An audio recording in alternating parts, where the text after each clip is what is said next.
सो दोस्तों welcome in discover Rajasthan keep discover keep learn. देखो अपने कर रहे थे राजस्थान का नगर पालिका अधिनियम 2009, ठीक है, जो पूर्णतः संशोधित है 2021-22। और इसमें जो आज हम चैप्टर करने वाले हैं वो नगर विकास और नगर योजना है। देखो हमने 140 तक धारा यहाँ पे पहले कंप्लीट की थी, ठीक है, ये बात आपको ध्यान रखनी है। इसके बाद क्या है कि जो धारा है आपकी इस चैप्टर में वो 159 से 199 तक है। बीच वाले जो दो तीन चैप्टर है उधार वगैरह और भी, वो आपके सिलेबस में नहीं है। अपने पूरे सिलेबस के यहाँ पे अकॉर्डिंग चल रहे हैं, तो उसी के अनुसार यहाँ पे हम कंप्लीट करेंगे अपना सिलेबस। तो देखो दोस्तों, इसमें जो नगर विकास और नगर योजना है, नाम से स्पष्ट है, जो भी नगर का विकास किसी भी प्रकार से किसी योजनाओं के द्वारा जो किया जाएगा तो उसी पे ही जो धाराएं हैं चलेगी, उन्हीं पे ही बार बार में यहाँ पे बात की जाएगी। तो अपने स्टार्ट करते हैं। तो और भी देखो, जो इसके नगर पालिका के एक्ट के अलावा और भी जो क्लासें हैं वो आप प्लेलिस्ट में जाके देख सकते हो। राजनीतिक व्यवस्था, प्रशासनिक व्यवस्था पूरी डिटेल से करा रखी है, अच्छे से फुल डिटेल से एकदम, ठीक है। तो आप अगर आपको कंटेंट अच्छा लगे तो आप शेयर एंड सब्सक्राइब भी कर सकते हो। तो शुरू करते हैं। देखो जो धारा 159 है, सबसे पहले धारा 159 से हम यहाँ पे शुरू कर रहे हैं। ये क्या कहती है? ये कहती है कि नागरिक सर्वेक्षण और मास्टर विकास योजना तथा जो अन्य योजनाएं, ठीक है, मास्टर विकास योजना और अन्य योजनाएं उनके तैयार करने के बारे में कह रही है। देखो राज्य सरकार या वहाँ की नगर पालिका को लगे कि वहाँ पे इस प्रकार से कोई योजना बनानी चाहिए, तो उसकी यहाँ पे बात की गई है कि उसे प्रॉपर तरीके से जैसे समितियां बनाई जाएगी, जिला योजना समिति, महानगर योजना समिति। तो इसमें एक उपखंड होते हैं। जैसे इसकी धारा है ये 159 की उपधारा 1, इसके अंतर्गत सिर्फ इतना ही बताया गया है कि जो भी मास्टर विकास योजना होगी उसकी कालावधि 20 वर्ष होगी मैक्सिमम, और निष्पादन योजना की 5 वर्ष, और जो वार्षिक नगर पालिका कार्य योजना है इसकी 1 वर्ष यहाँ पे जो कालावधि की यहाँ पे बात कही गई है। तो सिर्फ 159 की उपधारा 1 में जो इसकी जो योजनाओं की कालावधि वगैरह में आपको बताया गया है। अब हम नेक्स्ट चलते हैं। 159 की उपधारा 2 क्या कहती है दोस्तों? ये कहती है कि जो नगर पालिका है वो प्रत्येक वार्ड के लिए भी योजनाएं तैयार कर सकती है। तो वार्ड के लिए जो जितनी भी योजनाएं आएगी तो वो आपकी 159 की उपधारा 2 में आएगी। आपने को क्या करना है, सिर्फ ये बेसिक सा अपने को रट्टा नहीं मारना, याद रखना है। उपधाराओं में आपको इतना डिटेल में नहीं जाना। अब 159 की उपधारा 3 क्या कहती है कि जो मास्टर विकास योजना है, ठीक है, जो भी मास्टर विकास यहाँ पे योजना है वो नगर पालिका की जो विकासशील क्षेत्र की आवश्यकताओं को हित साधन करने के लिए, मतलब जो भी मास्टर विकास योजनाएं लाई जाएगी, नगर पालिका का किसी प्रकार से विकास हो। अब इसके अंतर्गत है ना बहुत सारे उपखंड दे रखे हैं, वो इतने इंपॉर्टेंट नहीं है। तो उसके अंतर्गत देखो सड़कें सभी आ जाती है, संचार, नदियां, झीलें, जलाशयों का सुधार, और भी बहुत सारी शॉपिंग कॉम्प्लेक्स, बहुत सारी मतलब चीज़ें आ जाती हैं। उनको देखो यहाँ पे लिखने से कोई मतलब नहीं है, ना ही उनको याद करने से मतलब है, वो आपके एग्जाम में काम नहीं आएगी। तो अपने को उतना ही पढ़ना है जितना अपने एग्जाम में काम आए। फिर हम 159 की उपधारा 4 में करते हैं। देखो ये निशान है ना, ये इसलिए होता है कि संशोधित किया गया था ये 2020 में। देखो जो मास्टर विकास योजना है तो उन जोनों को परिभाषित करेगी। देखो मास्टर विकास परियोजना है वो कहाँ पे लागू होगी ये बताया गया है मैक्सिमम, मोटा मोटा रूप से, कि जहाँ पे 1 लाख से अधिक जनसंख्या वाली नगर पालिका के विकास के लिए विभाजित की जाए, ठीक है, वहाँ पे 1 लाख से अधिक जनसंख्या हो। कुल मिला के यहाँ पे बात ये यही कहना चाहता है 159 की यहाँ पे उपधारा 4 के अंतर्गत। नेक्स्ट अपने चलते हैं 159 की उपधारा दोस्तों 5 क्या कहती है? ये कहती है कि देखो जो नगर पालिका है, जो भी सांविधिक योजना है, ठीक है, जो भी सांविधिक योजना है उन्हें सम्मिलित की जाने वाली जो भी विकास मदों और सर्वेक्षण की सीमा का विनिश्चय करेगी कि मतलब किस क्षेत्र को, जैसे ये नगर पालिका है तो इसमें किस क्षेत्र में यहाँ पे विकास किया जाना है, किस क्षेत्र को यहाँ पे सम्मिलित किया जाएगा, और पूरा जितना यहाँ पे खर्चा वगैरह आएगा पूरा मतलब उनको उसका सर्वेक्षण करेगी और उस चीज का विनिश्चय करेगी कि यहीं पे किया जाना है। फिर जो 159 की उपधारा 6 है ये क्या कहती है कि जो नगर पालिका द्वारा है वित्तीय संसाधनों की उपलब्धता में ध्यान में रखते हुए जिम्मा किया जाएगा। पूरा ऐसे नहीं कि देखो जो नगर पालिका है उसके पास इतना कुछ है ही नहीं खर्चा उठाने के लिए, और वो यहाँ पे बना रही है मोटे मोटे शॉपिंग कॉम्प्लेक्स वगैरह सब कुछ, ठीक है, और ऐसी योजना तैयार कर रही है जिसमें उसका आय से ज्यादा मतलब खर्चा लग रहा है, तो पूरा वित्तीय स्थिति ध्यान में रखी जाएगी 159 की उपधारा 6 के अंतर्गत। अब अपने चलते हैं दोस्तों नेक्स्ट 160, धारा 160 क्या कहती है। अब धारा 160 में आगे हम पहले तो सिर्फ योजना बना रहे थे 59 में, ये ध्यान रखना है आपको, ठीक है। 59 में सिर्फ जो भी है विकास की योजनाएं तैयार होती थी। अब जो योजनाएं तैयार करने और उसकी मंजूरी के लिए अप्लाई जाने वाली प्रक्रिया है, देखो योजना तैयार होने के बाद उसकी मंजूरी होती है, नेक्स्ट प्रक्रिया, पूरा स्टेप बाय स्टेप आपको ऐसे लेके चलोगे तो याद रह जाएगा। पहले योजना तैयार हुई, अब उसकी मंजूरी की क्या प्रक्रिया होगी। अब जो 160 की उपधारा 1 है, इसमें योजना का प्रारूप बताया गया है। देखो जो भी प्रारूप होगा अधिनियम के अकॉर्डिंग होगा, बार बार मैं यहाँ पे नहीं लिख रहा, ना मेंशन कर रहा। देखो बार बार जो भी है पूरा विहित रीति से किया जाएगा, सेम वही बात बार बार जो अपने शुरू से पढ़ रहे हैं। एक इसकी प्रति है वो निरीक्षण के लिए जो भी नोटिस, एक जो इसकी जो सिंगल एक प्रति है जो 160 की उपधारा 1 में एक पूरा निरीक्षण के लिए भी दी जाएगी नगर पालिका प्रारूप जो तैयार करेगी। और योजना के संबंध में कोई भी व्यक्ति के आक्षेप, मतलब जैसे कोई ये नगर पालिका का एरिया है, नगर पालिका बना रही है यहाँ पे योजना, तो यहाँ पे अगर किसी को आपत्ति है तो वो यहाँ पे जो भी नगर पालिका क्या है कि नोटिस जारी करेगी पहले कि, और टाइम भी देगी कि इतने टाइम में अगर आपको आपत्ति है तो यहाँ पे आप अपनी आपत्ति दर्ज कर सकते हो। फिर उस पर विचार किया जाएगा, कुल मिला के बात ये है, फिर उस पर विचार किया जाएगा, ठीक है। जो भी विनिर्दिष्ट तारीख से पूर्व योजना के संबंध में ऐसे जो भी आक्षेप है वो नोटिस में प्रकाशित किए जाएंगे। नेक्स्ट है 160 की उपधारा 2 क्या कहती है दोस्तों, ये कहती है देखो जो भी योजना है उसे अंतिम रूप देने से पहले विचार और सलाहकार की एक समिति गठित की जाएगी, ठीक है। अब क्या है कि जो भी योजना है अगर उसको अंतिम रूप देना है उससे पहले एक समिति का गठन किया जाएगा। कुल मिला के बात यही कहना चाहता है, मोटा मोटा आपको ये ध्यान रखना है। इसके सदस्य आप याद रख सकते हो, नहीं भी रख सकते हो। तो इसके अंतर्गत उपखंड दिए गए हैं। तो धारा 160 की उपधारा 2 में जो उपखंड दिए गए हैं, एक कहता है कि नगर पालिका के समस्त सदस्य होंगे समिति में। इसके अलावा जो भी उद्योग वाणिज्य व्यापार संभागों के प्रतिनिधि होंगे। इसके अलावा यहाँ पे जो भी शैक्षणिक संस्थान है पढ़ने वाले, वहां पे से 6 प्रतिनिधि लिए जाएंगे और गैर सरकारी संगठनों से यहाँ पे 6 प्रतिनिधि, ठीक है। इसके अलावा नगर के अन्य कोई 6, तो 6 प्रमुख, 6 प्रतिनिधि गैर सरकारी और 6 शैक्षणिक संस्थानों के प्रतिनिधि यहाँ पे लिए जाएंगे, ये इसमें कहना है। नेक्स्ट आपकी आ जाती है धारा 161। अब दोस्तों जो धारा 161 है ये क्या कहना चाहती है, योजना के परिवर्तन की तारीख मतलब कब ये स्टार्ट होगी, कैसे निकाली जाएगी। अब इसमें क्या है कि जो राज्य सरकार है ये करेगी योजना को मंजूर, मेन राज्य सरकार है। तो योजना यहाँ पे मंजूर मान लो राज्य सरकार ने कर दिया, तो सार्वजनिक नोटिस यहाँ पे निकलेगा राजपत्र में, और योजना का अनुमोदन जो भी है नोटिस प्रकाशन, तो प्रथम प्रकाशन जो होगा उसकी तारीख से यहाँ पे योजना का परिवर्तन यहाँ पे स्टार्ट हो जाएगा। तो ये आपको ध्यान रखना है, जो परिवर्तन स्टार्ट होगा वो प्रथम प्रकाशन की तारीख पर यहाँ पे होगा। तो नेक्स्ट हम बात करेंगे धारा 162 क्या कहती है दोस्तों, ये कहती है योजना का पश्चातवर्ती उपांतरण। अब ये क्या मतलब है इसका, इसमें ये क्या कहना चाहता है दोस्तों, इसमें ये कहना चाहता है कि कई बार क्या होता है कि अपने को बाद में पता लगता है कि हमने जो योजना बनाई है उसमें थोड़ी बहुत कोई कमी पेशी रह गई है। अब उस कमी पेशी को दूर करने के लिए उसका सुधार करना यहाँ पे आवश्यक है, तो वो कहलाता है उपांतरण। अब देखो जो 162 की उपधारा 1 क्या कहती है दोस्तों, ये जो धारा 161 के अनुसार योजना परिवर्तन के आने के पश्चात, अब जो को योजना परिवर्तन में आ गई 61 के अनुसार, 61 में परिवर्तन में आ रही थी, ये आपको याद रखना है। अब नगर पालिका द्वारा जो राज्य सरकार से पूर्व अनुमोदन से योजना में उपांतरण, जो राज्य सरकार के अनुमोदन से यहाँ पे उपांतरण भी होगा, तो जो काम होगा मुख्यतः राज्य सरकार से ही होगा। फिर इसके बाद क्या होता है कि उपांतरण से पहले क्या है कि वही सेम नोटिस जारी करेंगे जैसे अपने योजना से पहले कर रहे थे, आक्षेप प्राप्त करें, किसी कोई दिक्कत नहीं है, और आक्षेप पर सुझाव या विचार किया जाएगा अच्छे से, ठीक है। तो अगर किसी को यहाँ पे दिक्कत है, यहाँ पे जैसे विकास कार्य हो रहा है, तो वो वहाँ पे जो भी फिक्स टाइम दिया गया है उसके अंतर्गत यहाँ पे अपनी जो भी है आपत्ति दर्ज करेगा।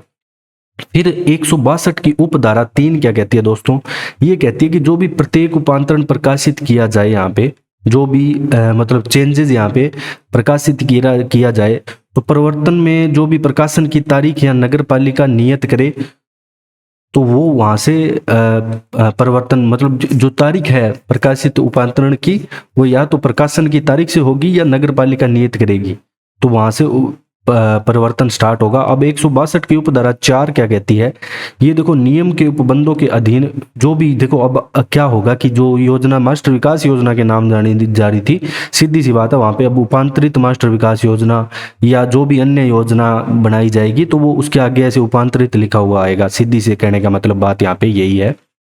नेक्स्ट हम बात करते हैं 162 की उपधारा 5 क्या कहती है दोस्तों, ये कहती है कि धारा के अधीन जब तक यहाँ पे उपांतरण नहीं होगा जब तक राज्य सरकार द्वारा अंतिम रूप से अनुमोदन। ये तो देखो जब भी जो लास्ट अपने पढ़ते हैं उपधारा तो उसके अंतर्गत यही होता है कि या तो विहित रीति से काम करे, तो यहाँ पे देखो अनुमोदन तब तक नहीं होगा जब तक राज्य सरकार यहाँ पे निर्देश ना दे। तो राज्य सरकार ही यहाँ पे जो है मुख्य कर्ता धर्ता है, तो ये ध्यान रखना है आपको। तो राज्य सरकार के द्वारा ही यहाँ पे किया जाएगा।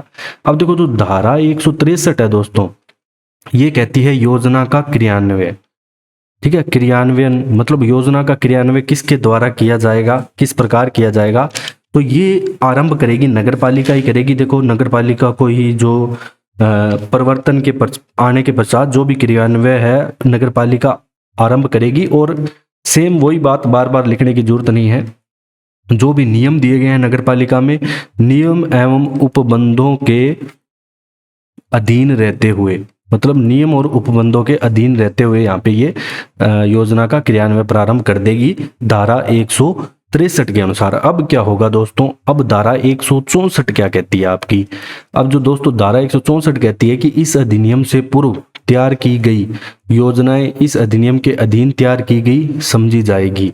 इसका क्या मतलब है, देखो जो 164 है ये आपके ये कहती हैं कि अगर इसी नियम से कोई योजनाएं पहले तैयार की गई है, नियम ध्यान रखना मैं बोल रहा हूं, जो भी नियम है वो इसी योजना के अनुसार होने चाहिए, तब तो वो इसी के अंदर इंक्लूड समझी जाएगी अगर उनके नियम सेम है। लेकिन अगर इन उपबंधों के तहत वो तैयार नहीं की गई है दोस्तों, तो वो मतलब वो परिवर्तन में यहाँ पे नहीं आएगी, सीधी सी बात है, उसको मंजूरी नहीं दी जाएगी, इसके अधीन नहीं समझी जाएगी वो। ठीक है, वो पुरानी जो योजना है वो परिवर्तन में नहीं समझी जाएगी अगर वो इसके नियम व उपबंधों के अधीन नहीं है। सीधी सी बात देखो दोस्तों, ये जो है इनकी प्रॉपर्टी सेम होनी चाहिए जब भी ये मिलेंगे। ठीक है, उनके गुण मिलने चाहिए, योजना ए और योजना बी के गुण मिलने चाहिए। मान लो जैसे यहाँ पे 3 योजनाएं हैं, ए बी और सी। अब मान लो ए और सी के यहाँ पे गुण मिल रहे हैं, तो वैसे मैं एग्जाम्पल के थ्रू बता रहा हूँ, वैसे नियम और उपबंध है वो सेम है तो वो गुण बता रहा हूँ मैं।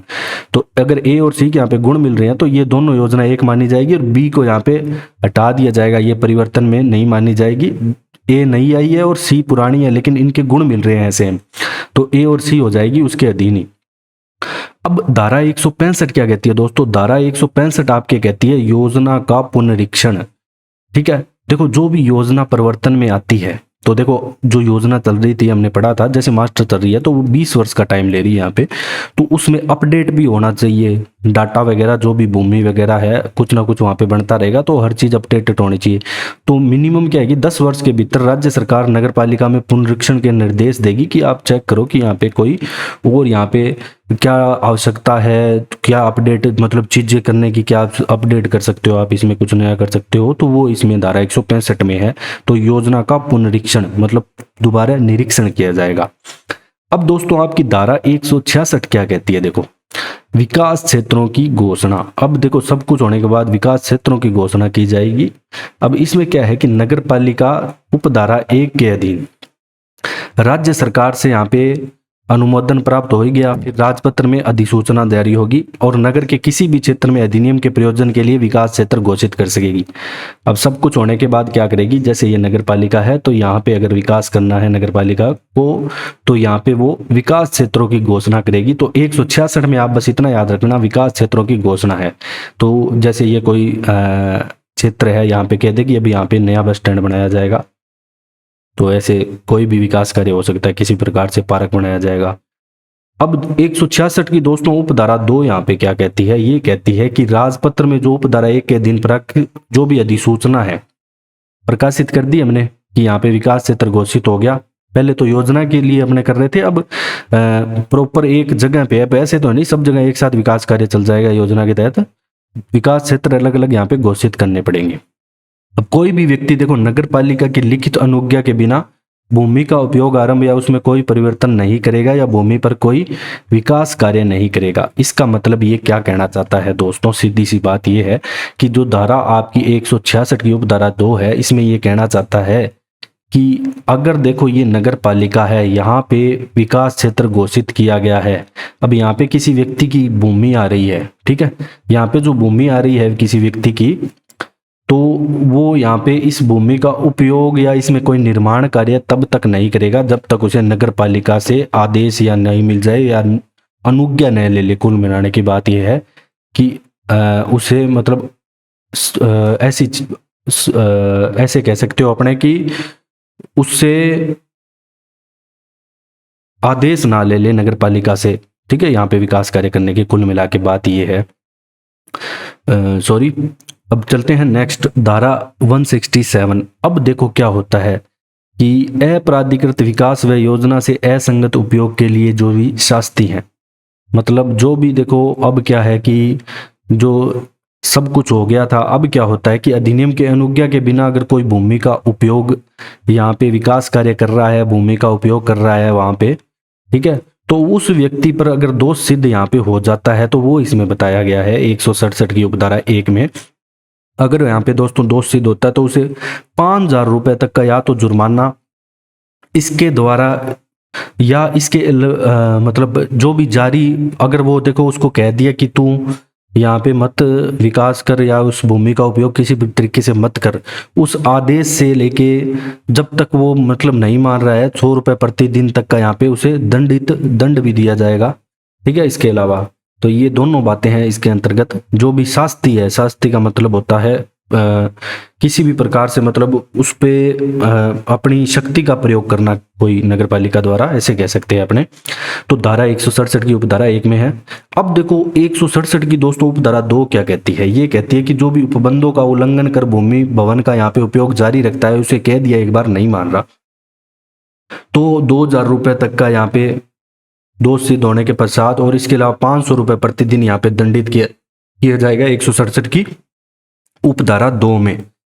अब नेक्स्ट आपकी है आती है 168। अब क्या है कि जो भी प्राधिकृत विकास को हटाने की अपेक्षा करने की शक्ति।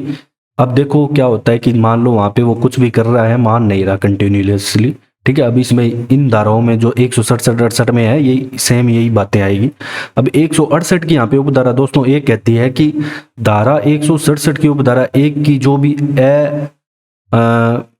उपदर्शिता के अनुसार जो भी स्वामी को यहाँ पे नोटिस दिया गया है, तो 1 मास के भीतर नोटिस में जो भी विनिर्दिष्ट कदम दिए गए हैं वो उसे यहाँ पे उठाने पड़ेंगे, ये बात कही गई है दोस्तों। अब देखो इसमें क्या है कि कई खंड थे 167 में जिसमें अधिनियम के अधीन अपेक्षित अनुज्ञा के बिना किया जाना, ठीक है, वो उन खंडों को आपको याद नहीं रखना, तो सीधा सा मैं आपको आगे बता दूंगा। देखो जो भी 168 की अभी हम देख रहे हैं कि अगर 167 की उपधारा 1 के अनुसार अगर स्वामी को नोटिस दिया गया है तो 1 महीने के भीतर उसने अगर ये कदम नहीं उठाए, 2 कदम दिए गए हैं कि जो भी 167 की उपधारा 1 के खंड क और ग में अनुसार भूमि को उसी स्थिति में या तो मतलब जैसी भूमि थी वैसे ही उसको कर दे, या तो ये ऑप्शन है उसके पास। मतलब क में ये दिया गया है कि अधिनियम के अधीन अपेक्षित अनुज्ञा के बिना किया जाता है और ग में दिया गया है विकास की अनुज्ञा का सम्यक रूप से प्रतिसरण करने के पश्चात किया जाता है। और या वो ये काम करेगा खंड ग में कि उपधारा 1 के खंड ख और ग के अनुसार अनुज्ञा का अनुपालन सुनिश्चित करे, मतलब नगर पालिका से अनुज्ञा ले ले। तो दोनों में से या तो भूमि को वैसा कर दे या नगर पालिका से आज्ञा ले ले, सीधी सी बात ये है। फिर 168 की दोस्तों उपधारा 2 क्या कहती है, अगर विशिष्टता ऐसे नोटिस में उपधारा 1 के प्रयोजन के लिए अपेक्षा की जाए तो वो आपकी 168 की उपधारा 2 में है। इसमें क्या है कि जो भी भवन है उसको तोड़ दिया जाए या उसमें फेरबदल कर सकती है नगर पालिका, भूमि पर भवन या निर्माण की अन्य संक्रिया की जाए या भूमि पर किसी उपयोग को रोक दिया जाए। तो ये 3 खंड दिए गए हैं 168 की उपधारा 2 में। अब आपको नेक्स्ट इसमें क्या होगा कि उपधारा 3 क्या करेगी, नोटिस से व्यतीत व्यक्ति है जो भी, उसको एक टाइम दिया जाएगा अब टाइम देने के बाद क्या होगा दोस्तों, जो भी भूमि का उपयोग जारी रखने के लिए उसे अनुज्ञा के लिए आवेदन कर सकेगा, उसे एक टाइम दिया जाएगा। अगर अनुज्ञा यहाँ पे लंबित होती है या वापस लिए जाने के दौरान भवन भूमि का उपयोग जारी रखने पर नोटिस का प्रभाव नहीं रहेगा।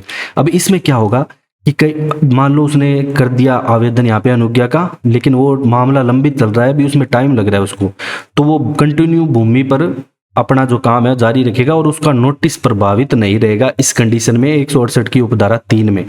लेकिन अब जो आपकी 168 की उपधारा 4 है ना दोस्तों, ये कहती है कि अगर उसकी अनुज्ञा मंजूर कर दी जाती है तो नोटिस रद्द माना जाएगा, सीधी सी बात है, प्रत्याहत माना जाएगा, ये लिखा गया है। अगर मान लो मंजूर नहीं करती है तो नोटिस यथावत जारी रहेगा। और भवन या भूमि के मान लो किसी भाग के लिए मंजूरी की जाती है तो नोटिस ऐसे भाग के लिए प्रत्याहत माना जाएगा। लास्ट में दोस्तों ये पॉइंट में ये कहना चाहता है कि जैसे ये नगर पालिका है, अब इस नगर पालिका में जैसे ये भूमि है, इतना बड़ा प्लाट है, तो अगर उसे सिर्फ इतने एरिया के लिए यहाँ पे अनुज्ञा मंजूर हुई है तो यहाँ पे नोटिस रद्द होगा बस, बाकी में नोटिस यथावत रूप से जारी रहेगा। तो ये कहना चाहता है 168 की उपधारा 4 में कि अनुज्ञा कैसे मंजूर होती है। फिर 168 की उपधारा 5 क्या कहती है दोस्तों, ये कहती है कि यदि उपधारा 4 के अनुसार नोटिस का पालन नहीं कर रहा, फिर भी वो नहीं मान रहा, तो भवन को तोड़ने के नगर पालिका आवश्यक कदम उठा सकती है और जो भी नगर पालिका को अच्छा लगे वो कदम यहाँ पे उठा सकती है अधिनियम के अधीन। अब 168 की उपधारा 6 क्या कहती है दोस्तों, ये कहती है कि उस व्यक्ति पर जुर्माना 5,000 रुपए और प्रतिदिन 200 रुपए के हिसाब से दंडित भी किया जाएगा जब से वो स्टार्ट हो रहा है, काम प्रारंभ हो रहा है। तो ये जो प्रतिदिन है ना, ये प्रारंभ होने से है।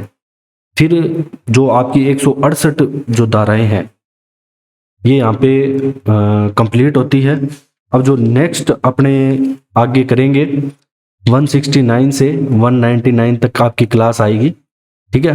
तो अभी इसको हम दो या 3 क्लास लगेगी इसमें, इस चैप्टर के लिए आपको, ये थोड़ा बड़ा है, अच्छे से समझना जरूरी है। अगर आपको हमारा दोस्तों कंटेंट पसंद आ रहा है तो आप डिस्कवर राजस्थान को यहाँ पे शेयर एंड सब्सक्राइब जरूर करें। Thanks for joining discover Rajasthan.